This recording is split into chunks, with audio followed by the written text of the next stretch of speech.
Olá, irmãos. Esse é o nosso culto de quartas. Estamos aqui mais uma vez pelo nosso canal no YouTube. Nossas quartas-feiras têm sido por aqui devido aos novos decretos aí do governo sobre o fechamento de igrejas e demais eventos públicos. Nós estamos gravando tudo por aqui aos domingos, nosso culto presencial, mas com somente 30% da capacidade, também com transmissão pelo YouTube. Nosso tema de hoje, vamos falar sobre disciplina bíblica. Mas antes da gente começar a falar sobre esse tema, eu queria aqui parabenizar todas as mulheres. Essa semana, segunda-feira, foi o Dia Internacional da Mulher, mas nós consideramos todos os dias como o dia delas, porque elas que são responsáveis de trazer harmonia dentro dos lares, e é por isso que nós temos toda a alegria do mundo em parabenizá-las aqui, representando todos os homens. Que Deus abençoe a vida de vocês. Homens, valorizem a mulher de Deus que o Senhor colocou do seu lado. Muitas delas batalharam para que você conhecesse a Cristo. A maioria das pessoas, das famílias que tem hoje o Evangelho, é porque uma mulher foi lá e primeiro entregou sua vida para Jesus, e hoje a família toda serve a Deus. Então valorize a sua esposa, em vez de estar fazendo aquelas loucuras de amor que elas nem gostam disso. Faça só você e ela. Valorize cada trabalho, cada dedicação que ela faz por você, por seus filhos, e seja a pessoa que lidera essa mulher espiritualmente, tá? Então fica aqui meus parabéns a todas as mulheres nessa semana e durante todo o tempo em que nós temos a oportunidade de celebrar a vida. Elas é que trazem a vida a essa terra. Então parabéns a todas as mulheres, uma ótima semana da mulher para todos vocês.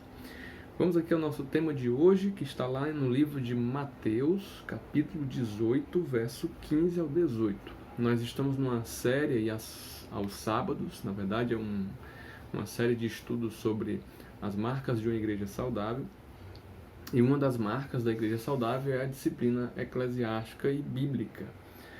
Por que temos que tratar desse tema? Porque muitas igrejas não fazem mais, não têm esse cuidado mais de disciplinar biblicamente seus membros. Talvez pelo medo de perder seus membros, talvez porque as pessoas hoje dificilmente têm a humildade de reconhecer seus erros e pecados, mas a Bíblia diz que isso é uma atitude que está na palavra de Deus e que a gente precisa também praticar em nossa igreja. Vamos para o texto primeiro, depois a gente vai aqui discorrer sobre esse tema. O texto está em Mateus capítulo 18, verso 15, que diz assim: Se seu irmão pecar contra você, vá e a sós com ele, mostre-lhe o erro. Se ele o ouvir, você ganhou seu irmão. Mas se ele não ouvir, leve consigo mais um ou dois outros, de modo que qualquer acusação seja confirmada pelo depoimento de 2 ou 3 testemunhas. Se ele se recusar a ouvi-los, conte à igreja, e se ele se recusar a ouvir também a igreja, trate-o como pagão ou publicano. Vamos orar. Altíssimo Deus, Criador dos céus e da terra, queremos que o Senhor ilumine cada lar, cada família, para que possamos ter um entendimento bíblico da disciplina dentro da igreja, Pai. Assim como em todas as áreas da nossa vida, precisamos de um direcionamento, e a palavra de Deus é o nosso maior meio de direcionar a nossa vida e nossos hábitos. Nos abençoa durante esse tempo aqui e cuida de cada família, em nome de Jesus. Amém. Bem, desde alguns sábados nós estamos tratando sobre as marcas da igreja, e a membresia estabelece uma fronteira ao redor da igreja, separando-a do mundo, e a disciplina eclesiástica contribui para que a igreja que vive dentro permaneça fiel. Essa é a diferença da marca da igreja saudável membresia para a marca da igreja saudável disciplina bíblica. Uma cuida do ambiente externo e outra cuida do ambiente interno. Porque depois que você se converte e vai para a igreja, nós temos uma difícil dificuldade, às vezes, de compreender que mesmo sendo a igreja de Cristo, nós temos sim o compromisso de cumprir regras, cumprir normas, cumprir disciplinas que são bíblicas para o bom relacionamento das pessoas e também com o próprio Cristo. O que é, na verdade, disciplina eclesiástica? É o ato de excluir da membresia e da comunhão, da ceia do Senhor, alguém que está em pecado grave e se recusa a abandonar. Ora, a grande questão, e que tem muita gente tem muita dúvida, é: se todos estamos ainda em uma vida de pecado, por que eu deveria disciplinar alguém? Sempre vai ter alguém com pecado. E essa dúvida é respondida exatamente nesse texto aqui. Porque a grande questão é: se eu estou em pecado e eu não me arrependo daquele pecado e eu permaneço nele, na verdade eu estou sendo desobediente a Deus. Por isso eu tenho que ser punido por aquilo. Não é porque você pecou e se arrependeu que você vai seguir a vida normalmente, e é assim que tem que ser. O problema é aqueles pecadores, né, aqueles que praticam o pecado, vivem no pecado e agem como se não estivesse fazendo nada de errado. É exatamente disso que essa disciplina ela trata. Por exemplo, se nós formos para a palavra de Deus, lá no livro de Gênesis, nós vemos a história de Adão e Eva. E eles foram excluídos do paraíso exatamente porque desobedeceram a Deus. Qual foi a disciplina de Deus? Os expulsar do paraíso, do jardim do Éden. E aí tiveram que tocar suas vidas distante de Deus, para que Deus estaria cuidando deles enquanto eles estivessem obedecendo. A partir do momento que desobedeceu, eles seguiam a sua vida e Deus iria cuidar deles à medida que eles se aproximassem de Deus. E a gente vive essa corrida até hoje. Se a gente não buscar Deus, se a gente não buscar o relacionamento com Deus, a gente vai ser como Adão e Eva, perdidos fora do paraíso da presença de Deus. Hoje a presença de Deus ela tem que ser buscada mais do que nunca, para que possamos ter força para enfrentar um tempo tão difícil que nós estamos passando. Ainda temos que, assim como Adão e Eva e o povo de Israel tinham o dever de refletir a glória de Deus, está lá em Gênesis 1:27, e a ferramenta da disciplina que Deus utilizou foi exatamente de expulsá-los de lá. No povo de Israel, ele também teve o mesmo procedimento. Quando o povo de Israel pecou, o povo de Israel deixou de ter o cuidado de Deus. Quando o povo de Israel sempre que desobedecia a Deus, Deus deixava que eles seguissem sozinhos. A gente começa a ver os livros ali dos reis de Israel, e a gente sempre vai ver na história de e fulano obedeceu a Deus, e Deus esteve com ele durante todo o seu reinado. Fulano não ouviu a voz de Deus, e Deus deixou, vamos dizer assim, que ele tocasse o reinado sem a presença dele. Portanto, desde o início, desde a criação, Deus sempre disciplinou aqueles que desobedeciam. Por que nós, como Igreja de Deus, atualmente não iremos fazer?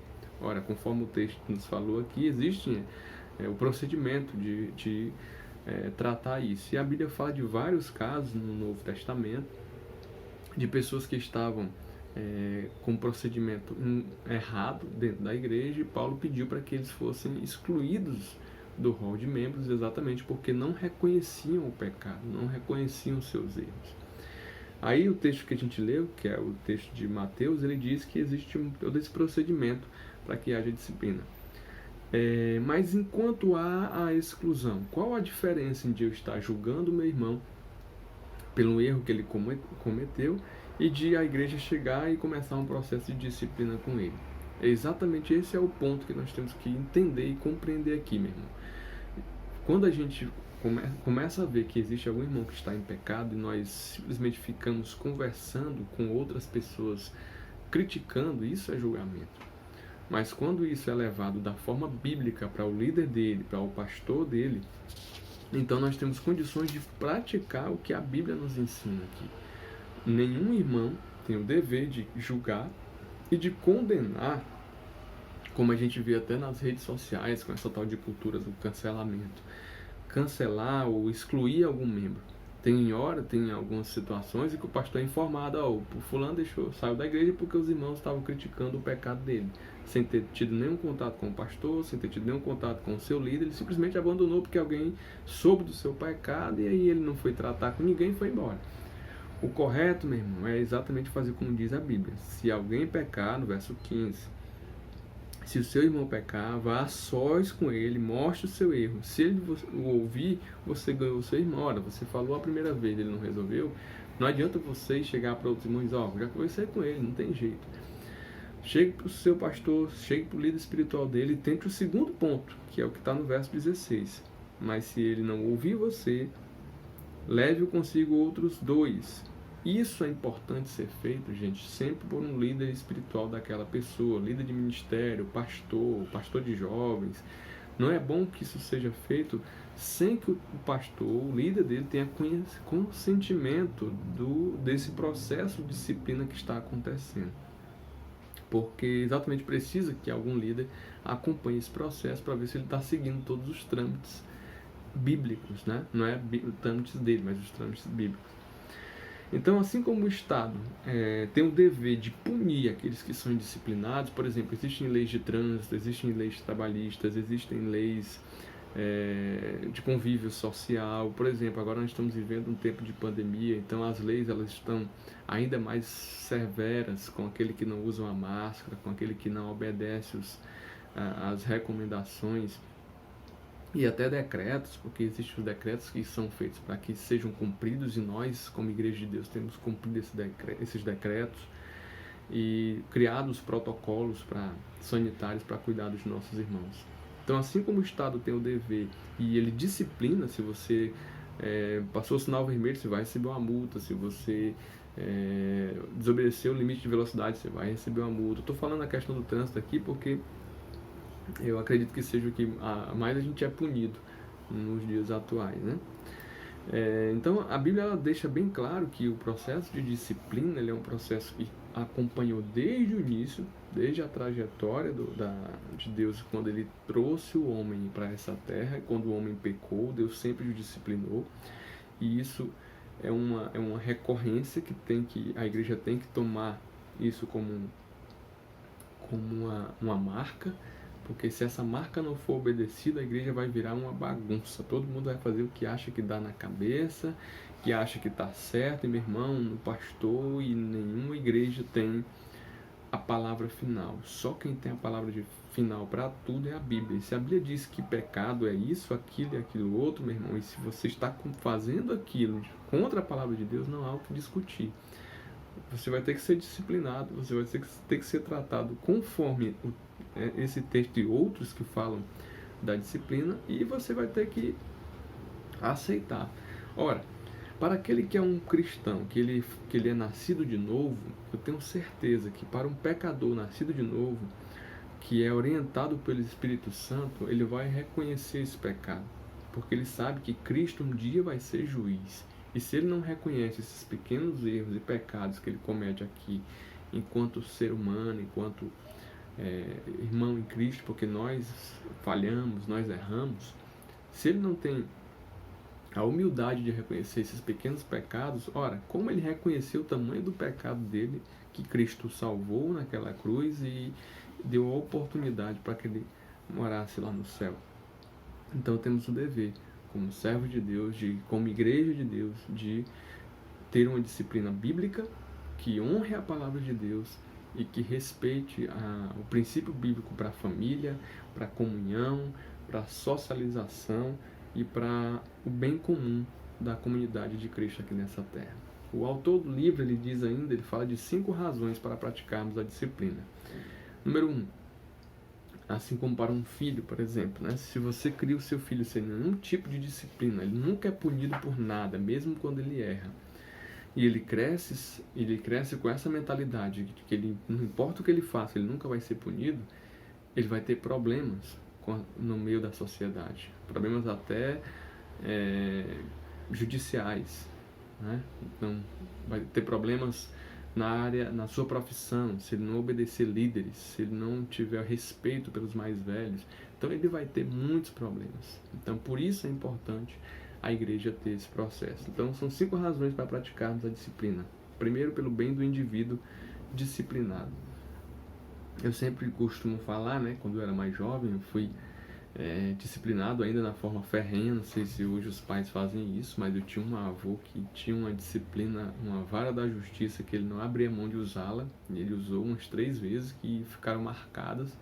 Não estou dizendo aqui para você usar a vara da justiça com seu filho, porque você sabe muito bem como tratá-lo biblicamente. Hoje existem muitas outras formas de você disciplinar, retirar um joguinho que ele gosta, não deixar brincar com os amigos. Então essas disciplinas têm que ficar firme na mente dele, e você não pode abrir mão. Porque se você abrir mão, ele vai perceber que você não tem autoridade. E aí, você, quando perde a autoridade, você vai perder seu filho, vai perder sua família. Então, primeiro ponto, primeira razão para ter a disciplina bíblica é pelo próprio indivíduo. Porque a criança ela vai crescendo sem ter um entendimento do que é certo e o que é errado. E esse é o papel dos pais, da igreja, principalmente dos pais, tá? Isso não é papel só da igreja, mas principalmente dos pais. Que às vezes os meninos são jogados na igreja e às vezes os professores, as tias que cuidam dessas crianças é que sofrem o peso, às vezes, da falta de disciplina que ele não tem em casa. E às vezes não é só a igreja, mas a escola também. A escola tem que fazer a disciplina que o pai não faz.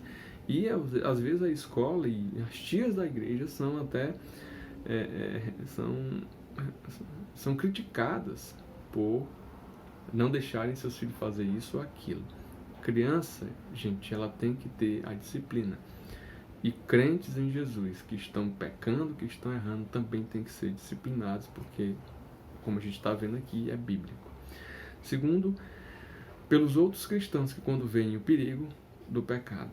Então, a questão da punição, ela acontece exatamente para uma demonstração de que, mesmo sabendo que nós somos livres em Cristo, que nós somos libertos do pecado, nós não somos livres de ser punidos por coisas que nós fazemos de forma errada. Se nós não aprendemos a pedir perdão e a perdoar, meu irmão, dificilmente nós vamos ficar muito tempo na igreja, porque é um local que nós nos magoamos muito. Ora, todo local onde a gente convive muito tempo com muita gente, a gente se magoa muito. Se eu perguntar para você qual é o local que você se magoa mais, ou é no seu trabalho, ou é na sua família, porque são os ambientes que você vive mais tempo. Então, se você não tiver disponibilidade para perdoar e para liberar perdão, você não vai conseguir conviver em nenhum local, nem mesmo a sua própria família vão aguentar você. Então, se você é lavado e remido no sangue de Jesus, meu irmão, aprenda a conviver com isso. Terceiro motivo para que pratiquemos a disciplina na igreja é pela saúde da própria igreja como um todo. A igreja que as pessoas chegam lá e sabem que existe uma ordem, que existe uma autoridade, uma liderança, e que ele pode ser punido, ela traz uma saudabilidade para quem chega posteriormente. 4. Pelo testemunho da igreja e, consequentemente, pelos não cristãos da comunidade. Se a comunidade entende que aquela igreja é uma igreja que priva pelo bem comum, e, por exemplo, você vê um irmão da igreja jogando lixo na rua, entendeu? Você vê um irmão da igreja dando um mau testemunho no seu trabalho e a comunidade conhece aquela pessoa, isso é um péssimo testemunho para a igreja. E, por último, pela glória de Deus. Afinal, nós somos feitos para glorificar a Deus. A nossa santidade deve refletir a santidade de Deus. Como ser santo se eu vivo no pecado e acho que não estou no pecado? Então, que possamos aprender essas lições nessa mensagem de hoje, e que você aprenda quando você estiver errado e você for chamado a atenção, aprenda a reconhecer, a pelo menos tentar visualizar e tentar analisar se verdadeiramente você errou. E se estiver errado, tenha a hombridade e a humildade de pedir perdão, porque é assim que um servo de Deus tem que fazer. Vamos orar por essa palavra e pela vida das pessoas nesse tempo de dificuldade que estão nesse momento nos leitos dos hospitais. Senhor Jesus, eu te peço por cada hospital e cada trabalhador e cada enfermo que nesse momento se encontra no leito desses hospitais. Temos pedido, ó Pai, por nossos irmãos e amigos, pessoas que mais próximas, que temos orado diariamente. Nós pedimos que venha visitar cada lar, cada família e cada corpo que está nesse momento lutando pela vida, lutando pelo oxigênio, lutando pela volta à saúde. Pai, nós te pedimos, Deus, que visite cada hospital e proteja, Pai, as pessoas que têm que sair de casa todos os dias para trabalhar.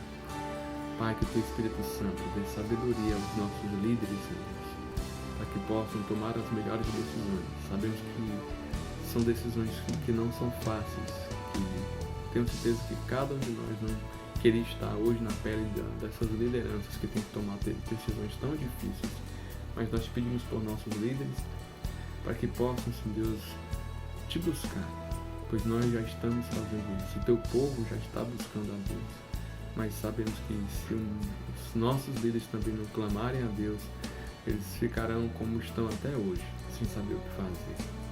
Cuida da tua igreja, te agradecemos pelas pessoas que já se recuperaram e te pedimos força para aqueles que estão lutando pela vida nos hospitais.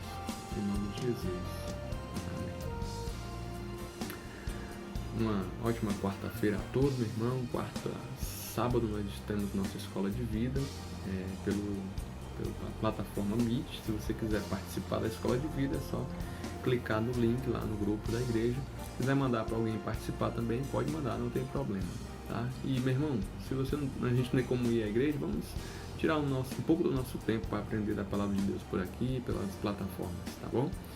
Uma ótima quarta-feira, que Deus abençoe cada lar, cada família.